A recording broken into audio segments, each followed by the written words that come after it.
It's 3:15, and that means it's time for The Real Deal with Bill McNeil. That's right. Welcome once again to The Real Deal with Bill McNeil. I'm your host, Bill McNeil, and you're probably wondering exactly what is the real deal today. Hey, good question. Welcome back to Thinking Critical. This is Wes. We've had some disruption in the comic book industry, and it's definitely favoring one half of the creative team versus writer over artist. And I wanted to bring in one of my good friends. He used to be the head editor at the Boom Kids line back in the day. He's also done some editorial work on Tokyo Pop, written some comic books here and there. So he's worked on some of these things from behind the scenes, pay stuff, advocated for artists. And I thought I'd bring Aaron Sparrow, fresh off of Bell County Comic Con. How you doing, Aaron? Oh, I'm doing fantastic. What a great show Bell County Comic Con was. I was not sure that I wanted to go back to conventions. It was kind of nice to. I mean, this is going to sound really awful, but you know, one thing that I did, if I had to take a positive away from the lockdown, it would be that not doing the mad rush of conventions over the course of that time was rather nice, and I wasn't sure I wanted to go back. And man, Bell County Comic Con reminded me of what I love about comic conventions, which is getting to meet the fans and the customers. They remembered you. They did. They came out in droves. I was busy the whole weekend. And I think maybe even two people were like, hey, I've seen you on Thinking Critical. It was three. I had three people, come and tell me that they weren't familiar with my work. They hadn't read it, but they were a fan of me on the Thinking Critical channel. So that was almost guaranteed to be the three most handsome customers all day at the table, right? Just people of culture, just and they came over to the table and they spent some money. So I can't complain about that. Absolutely. So thank you very much for making Aaron feel at home and letting him know you appreciate his time here on Thinking Critical. So, Aaron, we've had some information coming out that was kind of trickling in. There was that we kind of knew this, that Marvel, as a rule, pays dick for your contributions to whatever goes on the big screen. Even if make $1 billion, you're getting $5,000. Whereas in comparison, DC Comics has been known to be much more generous and appreciative for your contributions as far as the big screen. I'm not sure what it is for streaming and television. Yeah, I'm not sure either. But yeah, $5,000. For a guy like Jim Starlin, who created Thanos and Gamora and these characters that are in these billion-dollar franchises, for Marvel to only pay him $5,000 when they've made billions and billions and billions of dollars on subsequent movies with those characters, that $2 billion movies based off of his work in Infinity Gauntlet. Yeah. Absolutely. And so he got, maybe 10, 15,000. I don't know if it's per movie or if it's just one time, which seems, either one I could believe, but the one-time payment seems more likely. Ridiculous. It's absolutely ridiculous. And, then you look at the way that Warner Brothers, and DC are treating their artists and writers that contribute. And I believe that Ethan Van Sciver got a big check just for his part in creating Iron Heights in The Flash. They used it in the Justice League movie. And he got a substantial check that was probably more than $5,000. Ed Brubaker, I believe it went into the six figures. Yeah, and Ed Brubaker says that he makes more off of his little cameo appearance in the background in Winter Soldier than he does off of creating that version of the character. So it's pretty crazy. So these things are kind of known. We do have artist Brian Hitch who came out, and you think about Brian Hitch, he's worked on a lot of big characters. But the one thing, when I think of Brian Hitch nowadays, what I think about is that iconic Captain America uniform that you see Chris Evans wearing for the last several movies of the Avengers films that was ripped right out of his art in the Ultimates. Yeah, absolutely. And for him to just get a $5,000, actually, he probably didn't even get a $5,000 check because they would have said, well, you didn't create Captain America. You may have created this look for him, but. And it's too bad. He should have been well compensated. That man put something together that was beautiful. It's iconic. It stands the test of time, and it absolutely was the best Captain America uniform that we saw on the big screen. And he was talking about how the comic industry, specifically today, is really leaned in favor of comic book writers. We think back in the past, in the 90s, and the Image revolution and the Image 7 leaving Marvel. And it was all driven by the artwork. That's what drove sales. People were going in about the artwork. And now it's definitely done a 180 And this is what Brian Hitch had to say on Twitter. From the start, I want to make it clear, none of this is a criticism or complaint per se, but comics as an industry is stacked in favor of writers more than artists, apart from the inception of Image. Before any of you point that out, I already pointed it out. On average, writers are paid around the same as artists, get the same royalties and such, but can do anything from 2 to 8 books a month, where artists mostly can barely manage 1, if that. Writers can then do big 2 and take punts with creator-owned books where artists can't. He's got a point there, Aaron. No, that's absolutely true. You know, I think that as a writer, the money that I make should be in my ability to produce volume, not necessarily in, I shouldn't be getting paid, let's just say, on Darkwing, I should not be getting paid the same as James Silvani. James Silvani's doing the heavy lifting. It's going to take him a month to draw that script. If I really sit and I knuckle down, I can knock out a rough draft of a script in 6 to 8 hours. If things are flowing and I feel good about it. So I have the potential to make so much more with volume than the artist does. But it's also the artist that draws you in. A story with bad art, if the story isn't being told visually, then you have to do all kinds of tricks as a writer to try to get the point across, and then your book comes across as clumsy. So I definitely, from my perspective as a writer, the artist is the most important part of any comic endeavor. That's not to say that the writer isn't important. I think that it's a collaborative medium, and those things, go hand in hand. But when you have an artist who can also write, that's absolutely fantastic. They don't need somebody else to come in. Like I said, I think that they're the most important part of the equation. It's a visual medium, so the person that creates the visuals is the breadwinner as far as I'm concerned. And it's crazy. People don't even, a lot of times, and I'm guilty of this, is we almost don't even give the artist near the amount of credit that the writer gets. But, I went in and read those 2 issues of X-Force. I think they're 18 and 19. I'm not reading that series anymore because the art was so bad. Mm-hmm. Yeah, the quickest thing, you will endure bad writing if the art is beautiful. I will pick up a book that has gorgeous art even if I don't like the person that's writing it, because I'll just look at the wonderful artwork on the page and enjoy that. But if the story is badly written, I'm going to check out. And if the book has bad art, I'm going to check out. So those two things need to go hand in hand. If you got a bad book with bad writing, bad art, I'm not putting my money down. And if you've got even decent writing but horrible art, I'm probably not putting my money down either. And Brian he hints at some of the issues here, and I do think this kind of all goes back to Image Comics. Once those 7 artists left, and you essentially had the main artists on the X-Men franchise and the main artists on Spider-Man, the 2 best artists that were going on Spider-Man, the 2 best sellers at Marvel Comics, the franchises, get up and leave one day and make their own company.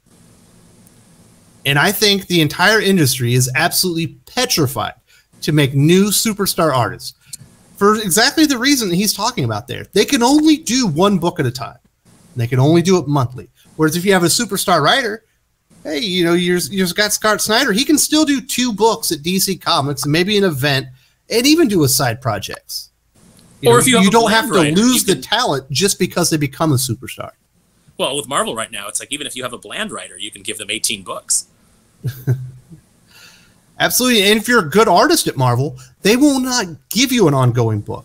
Pepe Larraz comes on a series. It's for the first 3 issues, so they can say Pepe Larraz launched it, and then he moves on to the next launch. Because they are petrified of him becoming a big star and being able to go and make it without Marvel Comics. And you get the Alex Ross thing where you're just a cover artist after that. And that cheats us. That cheats the customer because we're no longer getting his beautiful art on a good, solid run of a book. But they don't have any intention of doing runs anymore, it seems. Every now and then you'll get one that just is so successful that, they feel that they don't need to reboot it. Like, Immortal Hulk was doing so well in sales. They actually just let it ride instead of rebooting it after 12 issues. But for the most part... And Joe Bennett, for the most part, illustrated almost that entire run. It was amazing. Yes, he did. So you had a consistent creative team. And what does that tell you? That tells you that people want to be invested in runs of titles. One of the reasons that I've stopped buying a lot of comics is because I know in 6-8 months it's going to get canceled and it's going to get rebooted, maybe with the same creative team, but I don't, just to get that little #1 sales bump to squeeze that out of retailers. And I'm tired of it. I'm tired of it as a retailer, and I'm tired of it as a fan. And then he also goes on to tell a story a few days later. Obviously, he's still a little bit venting. I believe this is all coming out because of Substack. Substack signing these big deals with writers where they're getting monthly stipends, healthcare, a lot of things that nobody in the industry really gets to go and do exclusive comic work on Substack. But it was only for writers. And I think that's a lot of where this frustration from Bryan Hitch, and we'll talk about Brett Booth afterwards. And this is his story that he had to tell. Years ago, I did a 64-page thing, tail end of mega sales. Writers was weeks late, so I could only do 19 of the pages in the 3 weeks that were left. Royalty was massive. I was naturally upset to have missed the other 45 pages. Writer said he didn't care. He got a massive flat fee up front. What a dick. Can you guess who that writer is? I believe. Well, I'm just going to guess by late. My guess would be Dan Slott. I believe it's actually Mark Waid. It's actually who? Mark Waid. Okay.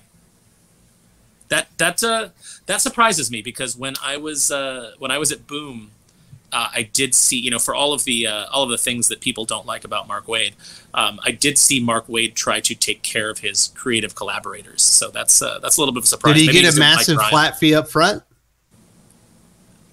I mean, no, but I did see him try to get people more money, try to do things like that. So for him to, maybe he just didn't like Bryan, and that was one of the, when Mark Waid doesn't like somebody in the industry, it seems like there's no end to the venom that he's willing to spew or the ways that he's willing to dig at them. Now we know, here we are years down the line, but at the time, I think that Mark was more about comics being a collaborative process and of taking care of your creative team than maybe he is by the time, I don't know when this took place, this story, but maybe than he was at the time that this story took place.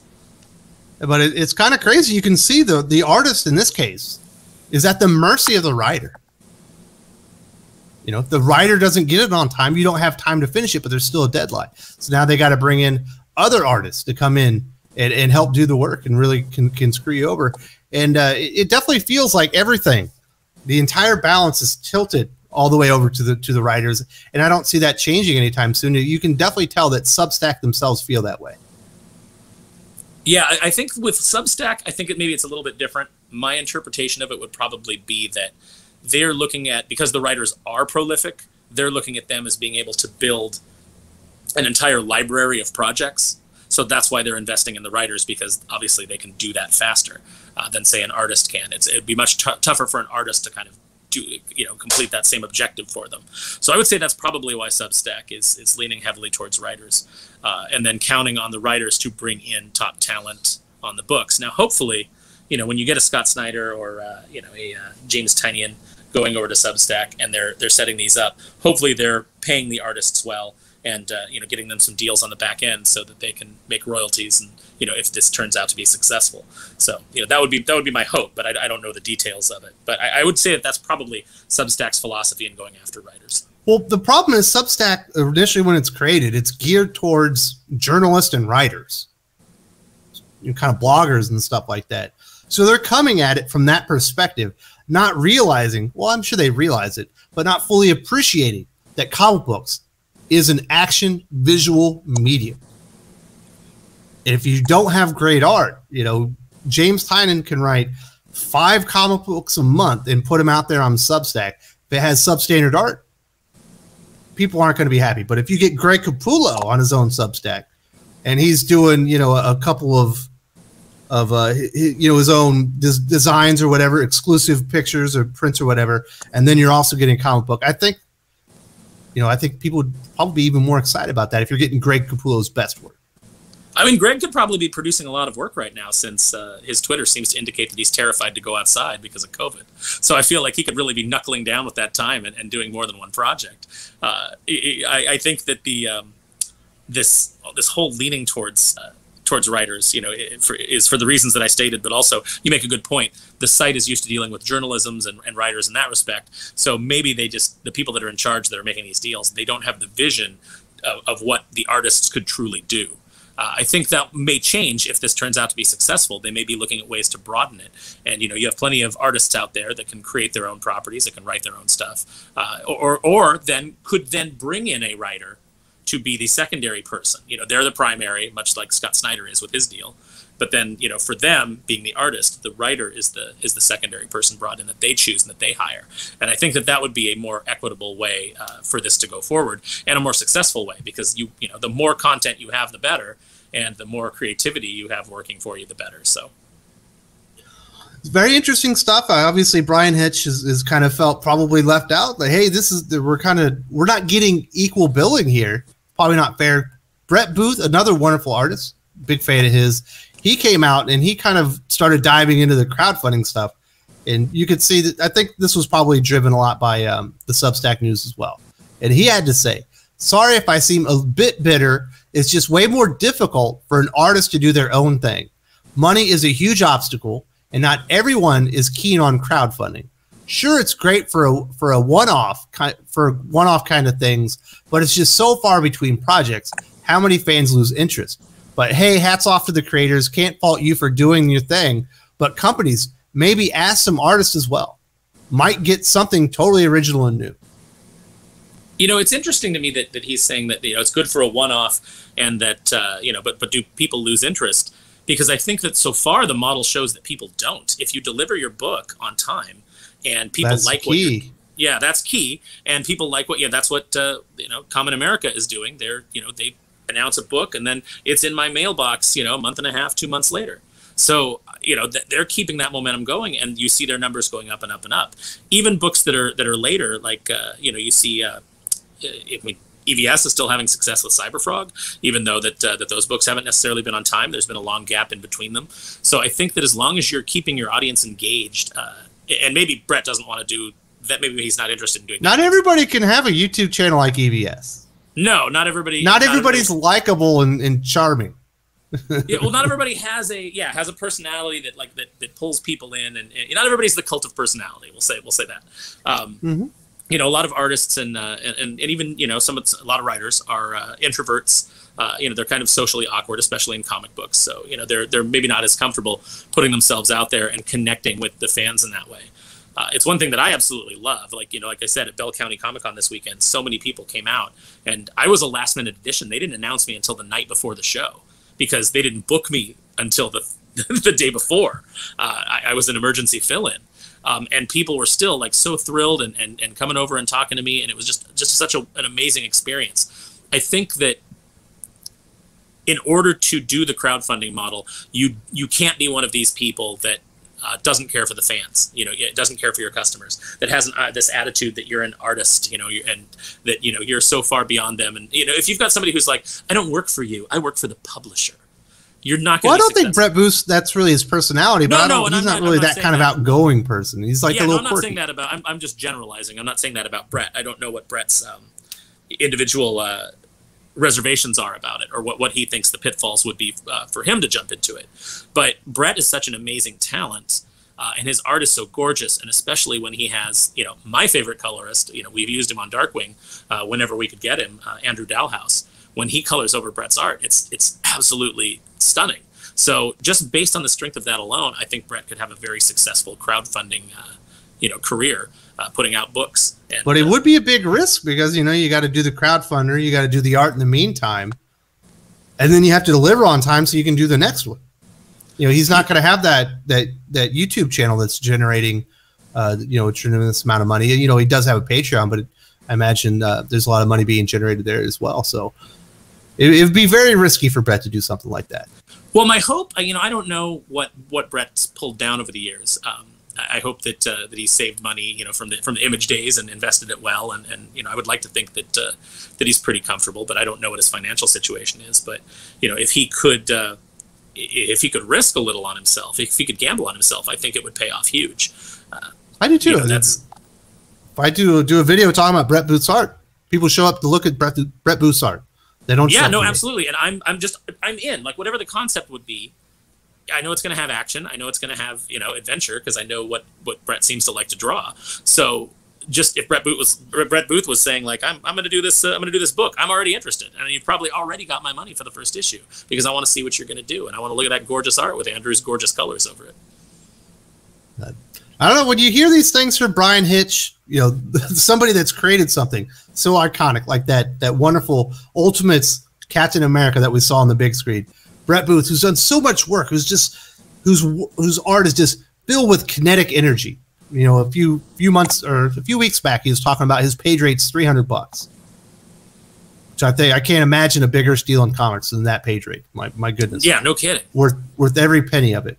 But when you hear these things, you know, I can see a day, you know, in 10 years when DC and Marvel can't get any of these guys anymore because they can't risk it. They got to go into other ventures like video games, animation, and maybe just be strictly a crowdfunding comic book artist. It blows my mind that I could afford to hire Brett Booth. Like, I should not be able to, just as an individual, I should not be able to touch his page rate. But they're only paying him $300 a page? That is highway robbery. Yeah. And this is what he said. He said when he gave Marvel his page rate, they said, well, that limits the books that you can work on. You can only work on certain books that have certain sales numbers for $300 a page. Except if you put Brett Booth on a book, your sales are going to increase. Just team him with a good writer. That's all that you have to do. Yeah. Like, if they said tomorrow Brett Booth is doing Moon Knight, you know, I'd be over the moon. A character Absolutely. that I love with an artist that I love, you know. But then if they said that, you know, well, I'm not going to name any specific writers, but if they said they were going to use one of their also rans that just gets all kinds of work besides, you know, while not being able to generate sales, then you're killing Brett right out of the gate because there's people who won't pick it up because they're like, I know the story is going to be trash.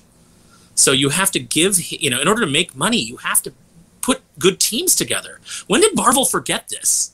This boggles my mind. He's only making $300 a page, and that only lets him work on certain titles that have, you know, a certain level of sales. Well, hey, he was supposed to do a Wally West Flash book for DC, and that never happened either. Can you believe that?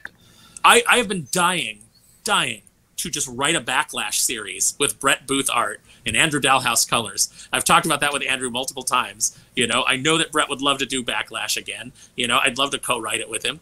I think that, you know, that book could be huge. People love that character. He's got a great visual design. He's got cool powers.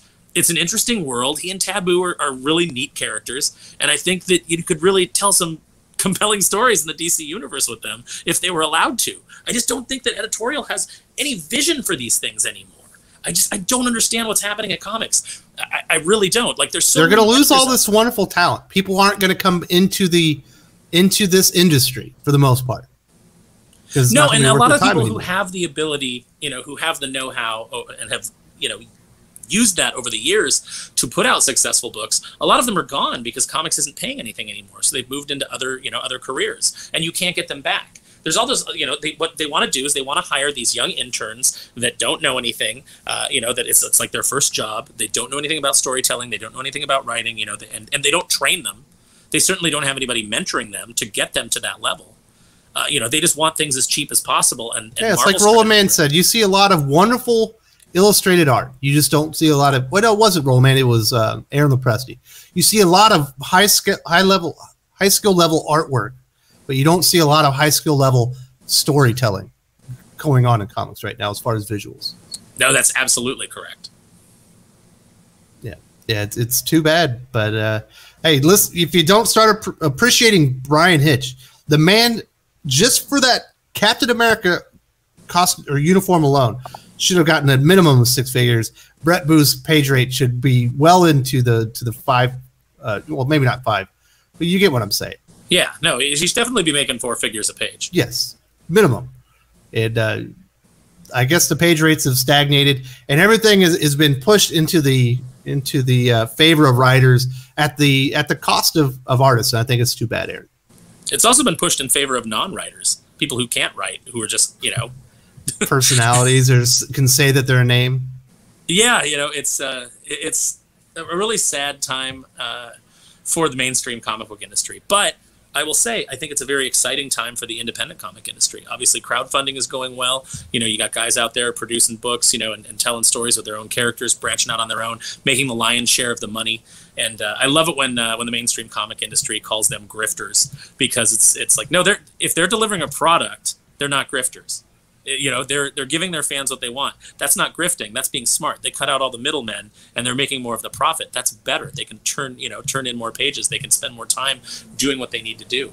It's a tougher road to go because you now have to handle every aspect of the business. You don't have that team there. You don't have a marketing team. Not that marketing in comics is any good anyway, but you don't have a marketing team, you don't have a publicity team, you don't have, people, you don't have editors that are organizing, your talent pool for you. So you're having to, do all of that work that other people would normally take on. And you should be compensated for that. You absolutely should, and you should be getting the lion's share of the profits because of it. And they give bonuses out, which, you don't see a lot from the big two anymore.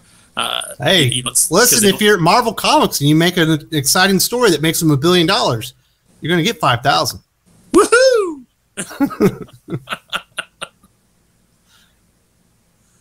That would be like if everybody in that would be like going to Disneyland and everybody's eating at Club 33 and you get a cup of ramen. Yeah. But then they won't give you any hot water. You just have to eat it dry. You designed the menu that they're making all this money off on. They're like, here's a ramen sandwich. You cooked the food. You designed everything about this, and we're making all this money on it, but you can't actually eat here. Here's a brick of ramen in between two pieces of a different type of ramen. Congratulations.